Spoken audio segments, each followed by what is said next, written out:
ආයුබෝවන් ෆුඩ් බයි ෂී YouTube channel එකට වෙනද වගේම ඔයාලව ගොඩක් ආදරෙන් පිළිගන්නවා. අද අපි හදමු ඉක්මනින් ලේසියෙන් රසට බ්‍රෙඩ් පීස් එකක්.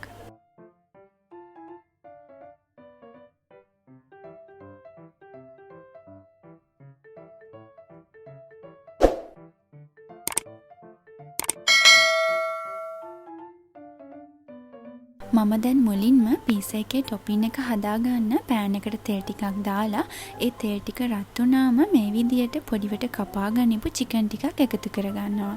ඒකට මම ලුණු ගම්මිරිස් එකතු කරලා හොඳට කවලම් කරගන්නවා. දැන් මේ චිකන් ටික මම විනාඩි 2-3ක් මේ විදියට පියනෙන් වහලා කුක් කරගන්නවා. විනාඩි 3කට විතර පස්සේ පියන ඇරලා මේ චිකන් ටික චුට්ටක් කවලම් කරලා මම මේකට එකතු කරගන්නවා තක්කාලි සෝස් ඒ වගේම මිරිස් කෑලි ටිකක්. මේ ටික ඔක්කොම එකතු කරලා දැන් මම මේ චිකන් එකත් එක්ක හොඳට කවලම් කරගෙන ආයෙත් පියනෙන් වහලා තව විනාඩි 2-3ක් මේක කුක් කරගන්නවා. දැන් මේ චිකන් ටික හොඳට කුක් වෙලා තියෙන්නේ. ඉතින් මෙන්න මේ විදියට තමයි මම අද මගේ බ්‍රෙඩ් පීස් එකට අවශ්‍ය කරන ටොපින් එක චිකන් වලින් ඉතාමත් ඉක්මනට ලේසියෙන් හදාගත්තේ. ඔයාලට පුළුවන් චිකන් වෙනුවට සොසේජස් උනත් හදලා ගන්න ටොපින් එක විදියට.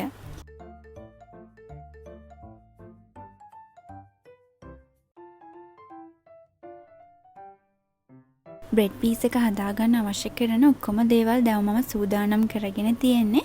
දැන් එහෙනම් අපි ඉක්මනටම අපේ බ්‍රෙඩ් පීස් ටික හදාගමු. මුලින්ම මම තක්කාලි සෝස් ගා ගන්නවා මේ පාන් පෙති ටිකේ.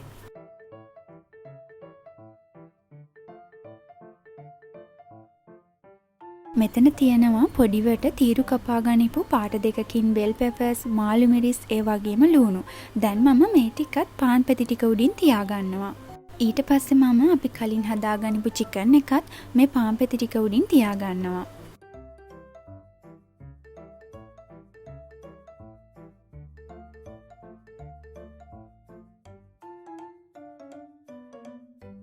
මම මොසරැලා චීස් ටිකකුත් මේ විදියට ග්‍රේට් කරලා අරගෙන තියෙනවා. දැන් මම ඒ ටිකත් මේ පාන් පෙති ටික උඩින් දාගන්නවා. පෑන් එකක් ලිපේ තියාගෙන ඒකට බටර් ටිකක් ගාලා දැන් අපි හදාගනිපු පාන් පෙති ටික මම මේ පෑන් එක උඩින් තියාගන්නවා. ඊට පස්සේ මම මේ ටික පියනෙන් වහලා ලිපේ තියාගන්නවා විනාඩි 2-3ක් කඩුගින්දරේ මේ චීස් ටික දිය වෙනකන්. තියෙන්නේ මම හදාගන්න බ්‍රෙඩ් පීස් ටික. ආයෙත් දවසක මේ වගේ තවත් රසවත් රෙසිපි එකක් කරන්න එනකන් ඔයාලා හැමෝටම සුබ දවසක්.